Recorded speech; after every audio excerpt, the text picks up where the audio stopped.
नमस्कार, एक बार फिर से तमाम दर्शकों का शुभ 24 न्यूज़ रफ्तार मीडिया में स्वागत है। मैं हूं आपके साथ सुरेंद्र सोनी। आज एक बार फिर से खास विश्लेषण लेकर के आपके सामने हाजिर हुए हैं। इस वक्त हमारे साथ शुभ 24 रफ्तार मीडिया के सीईओ अमित त्यागी मौजूद हैं और आज हम खास विश्लेषण करेंगे उस मुद्दे पर जो आपके लिए जानना बेहद ज़रूरी है।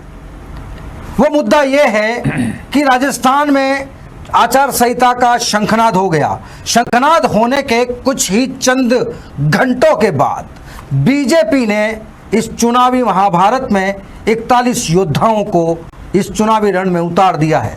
लेकिन इन 41 योद्धाओं को उतारने के बाद अब पूरे राजस्थान यानी कि रेगिस्तान में बगावत के सुर और बगावत की आग केंद्र सरकार तक पहुंच रही है। सर, सबसे पहले प्रोग्राम में स्वागत है। सर, 41 योद्धा चुनावी रण में हैं। महाभारत का शंखनाद हो चुका है, लेकिन शंखनाद के बाद चुनावी लपटे, चुनावी आग, बगावत नजर आ रही है। सर, ये क्या तस्वीर देखते हैं आप? सबसे पहले तो ये बोलना चाहूँगा सुरेंद्र जी, ये जो प्रोग्राम आपने शुरुआत करी है ये बहुत से लोग इसको देख रहे हैं और कहीं ना कहीं जो विश्लेषण है उस पर निगाहें सबकी बनी हुई है। अभी आपका क्वेश्चन ये रहा कि बगावत की आग जो है वो केंद्र सरकार तक आ गई है। बीजेपी एक इतनी बड़ी पार्टी हो गई है कि कहीं ना कहीं उसे सबको संतुष्ट रखना अब मुश्किल है और कहीं ना कहीं जब नए तरह के डिसीजन लिए जाते हैं या कोई काम किया जाता है तो कुछ ना कुछ लोग ज़रूर उस डिसीजन से नाराज़ होते हैं और वही आज हुआ। आज ऐसा हुआ कि बीजेपी के अलग अलग क्षेत्रों में जो पुराने लोग थे वो कहीं ना कहीं अपनी नाराज़गी जाहिर कर रहे हैं और जो लगभग मोदी को या अमित शाह को या केंद्रीय नेतृत्व को लगभग क्लियर था कि यहाँ से ये बगावत के सुर उठेंगे। और जहाँ तक मैं बीजेपी की लाइमलाइट जानता हूँ या तरीका जानता हूँ, उन्हें इन बगावतों से कोई असर होने वाला नहीं है। सर, जिस तरीके से सबसे हॉट सीट मानी जाती है आपके झोटवाड़ा, विद्याधर नगर, अब वहाँ के जो कद्दावर हैं, जो पुराने चावल हैं, वो तो सर पुराने चावल होते हैं। देखिए, सिर्फ जयपुर की सीट नहीं, जयपुर में झोटवाड़ा में राजपाल सिंह, इसके अलावा नरपत सिंह राजवी, इसके अलावा बानसूर से महेंद्र यादव, इसके अलावा नगर से अनीता सिंह गुर्जर, किशनगढ़ से विकास चौधरी, आज वो रोए, हाँ, आज वो रोए, यहाँ पे फूट के रोए। ये लोग वो हैं जिन्होंने अभी तक उन सीटों पे काम किया।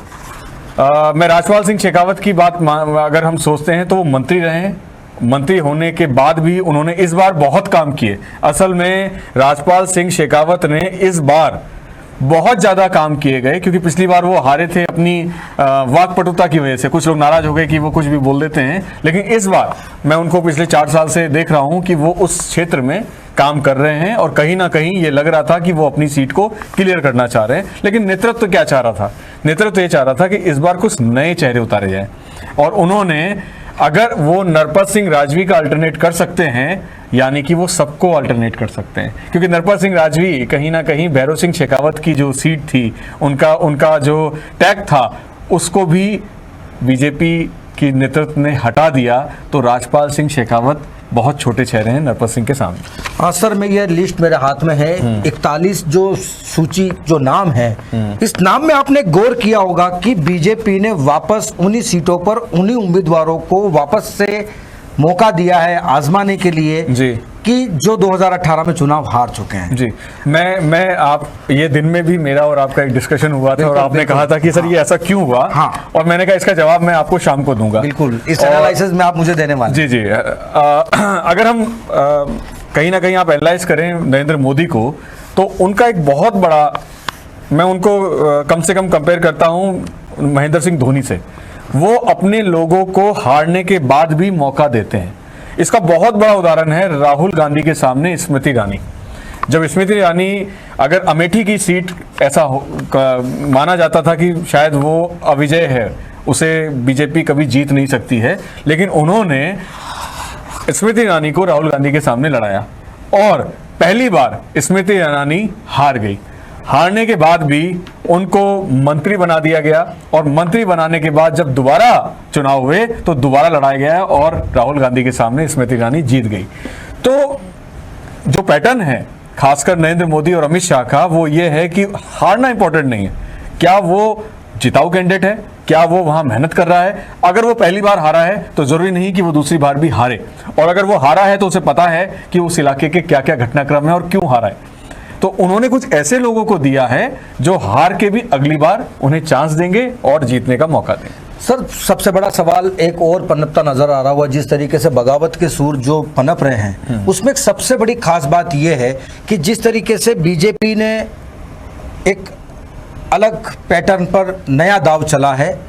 आप ये देखिए कि क्या बीजेपी का जो पैटर्न है, क्या इसे मास्टर स्ट्रोक कहा जाएगा या डिजास्टर स्ट्रोक कहा जाएगा? क्योंकि ये बीजेपी का एक एक्सपेरिमेंट है कि 29 चेहरे, आप देखिए पहली सूची अगर हम मैच करें जो फर्जी वायरल हुई थी, आज की जो प्रमाणित सूची है उसमें आप देखिए 29 चेहरे गायब हैं। देखिए, मैं फिर अभी थोड़ी देर पहले आपको कहा कि बीजेपी, अमित शाह, मोदी का एक पैटर्न है। अगर मैं उसे कंपेयर करूं तो मैं उसे कंपेयर कर सकता हूं महेंद्र सिंह धोनी की वर्ल्ड कप जीतने वाली टीम से। वहां कुछ पुराने चेहरे थे और लगभग 7 से 8 चेहरे। अगर हमने वर्ल्ड कप देखा हो जब धोनी ने जीता, तो 2 से 3 चेहरे ऐसे थे जो पुराने थे, बाकी पूरी टीम नहीं थी। यहाँ भी उन्होंने वही पैटर्न फॉलो किया कि उन्होंने पुराने चेहरे, 7 से 8 चेहरे, 10 चेहरे पुराने थे जिनके नेतृत्व में कुछ नए चेहरे उतारे गए और उन्हें मौका दिया गया। अब उनमें से ये भी आता है कि इनमें से बहुत से हारे हैं, इनकी जमानत जब्त हो गई है, इन्होंने बीजेपी का झंडा कभी गिराया है, लेकिन वो उन लोगों को उन्होंने चांस दिया है जो नए लोग हैं, जिनके खिलाफ कोई बहुत बड़ा जनता में कोई अविश्वास नहीं है। और तीसरा, कहीं ना कहीं फॉलो किया गया कि पुराने लोगों को हटाया जाए। और मैं तो ये कहूँगा कि बहुत सी जगह ये फॉलो किया गया कि वसुंधरा राजे के साथ कौन था और कौन नहीं।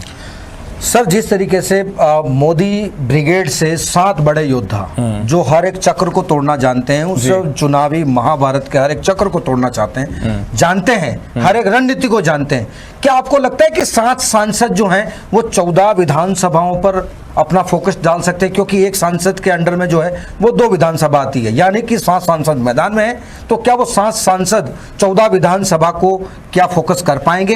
क्या लगता है स्थिति कि 41 में से बीजेपी जो है वो 41 की 41 सीटें निकाल पाए? देखिए, ये 7 सांसद नहीं है, ये 7 वो लोग हैं जिन्होंने पीजी की परीक्षा पास की हुई है, पोस्ट ग्रेजुएट है, और इन्हें हम 10वीं के एग्जाम में उतार रहे हैं कि जाइए, आप पोस्ट ग्रेजुएशन है और आप 10वीं के बोर्ड दोबारा दीजिए।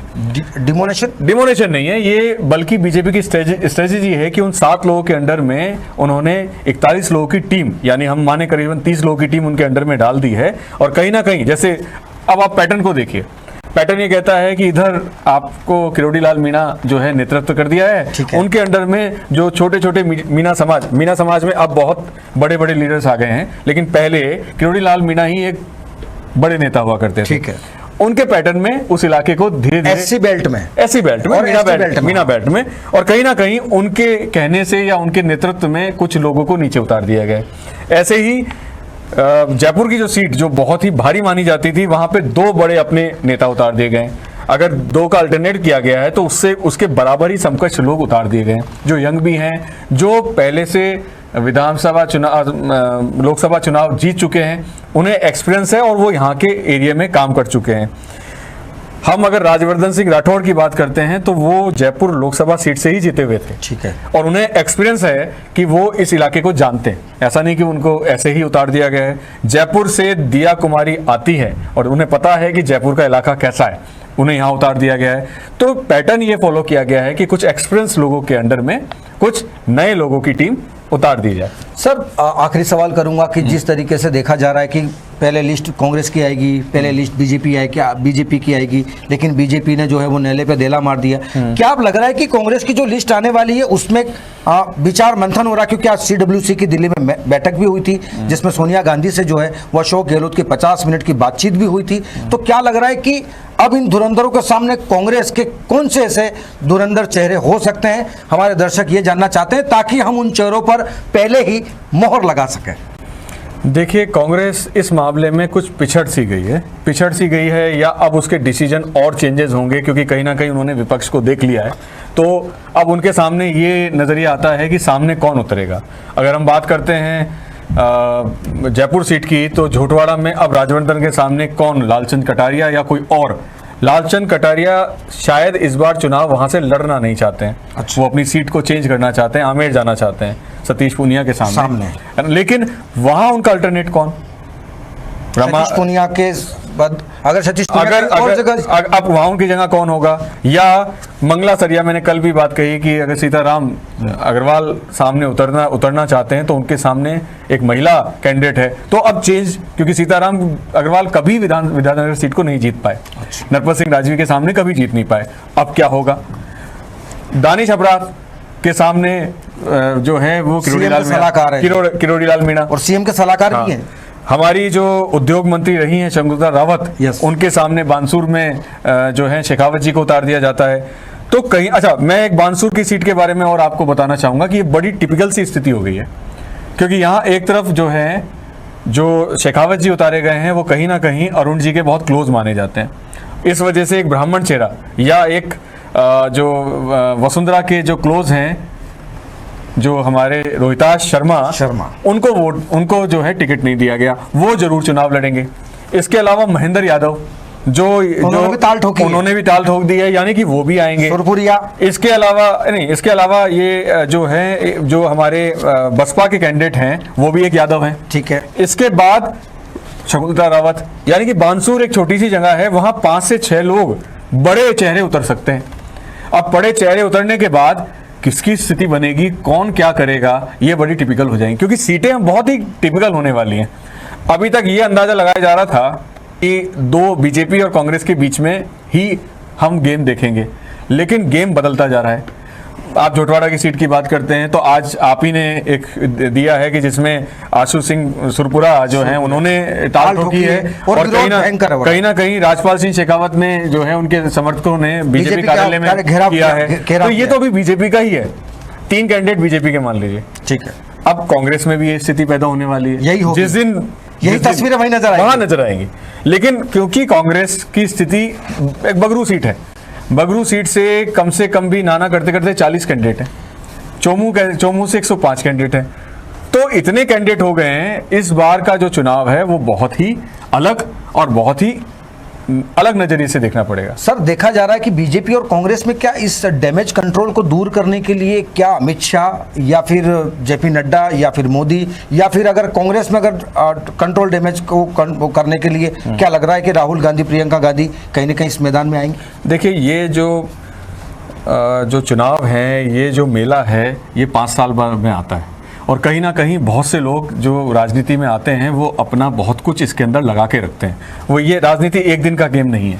और ये जो चुनाव आ रहे हैं, असल में अब जो 2023 के चुनाव हैं वो बहुत ही शानदार और बहुत ही बड़े स्केल पे होगा। सर, क्या लग रहा है कि समीकरण काफी कुछ परिवर्तन करेंगे, कई तस्वीरें बदलेगी? समीकरण बदलेंगे इस वजह से कि तब अगर ऐसा होता है कि कांग्रेस झोटवाड़ा सीट में कांग्रेस का उम्मीदवार कौन होगा, क्या सुरपुरा जो हैं वो बीजेपी की बगावत करते हैं कि नहीं करते हैं, राजपाल सिंह शेखावत बैठेंगे या नहीं बैठेंगे, तो ऐसा नहीं है कि ये बड़ा आसान रहेगा।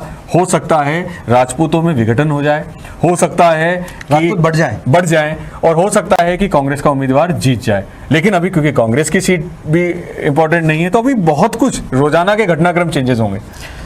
तमाम विश्लेषक के साथ में आपने देखा कि आज का जो हमारा मुद्दा यही था कि बीजेपी में बगावत के सुर अब जो है वो मोदी तक पहुंच रहे हैं। तमाम बातों को लेकर के हमने आज जो विश्लेषण किया है, इस पूरे विश्लेषण पर आपने अपनी नज़र बनाए रखी। अब इस पूरे विश्लेषण पर आपका क्या कहना है या फिर आपके क्या सुझाव हैं, हमें कमेंट बॉक्स में लिख करके ज़रूर बताइएगा। फिर हाजिर होंगे इसी चुनावी अखाड़े या चुनावी दंगल में, या फिर रेगिस्तान के थार में जो चुनावी बयार है उस बयार की कौन सी तस्वीर लेकर के आएंगे। फिर जल्द हाजिर होंगे, तब तक मुझे दीजिए इजाज़त। नमस्कार।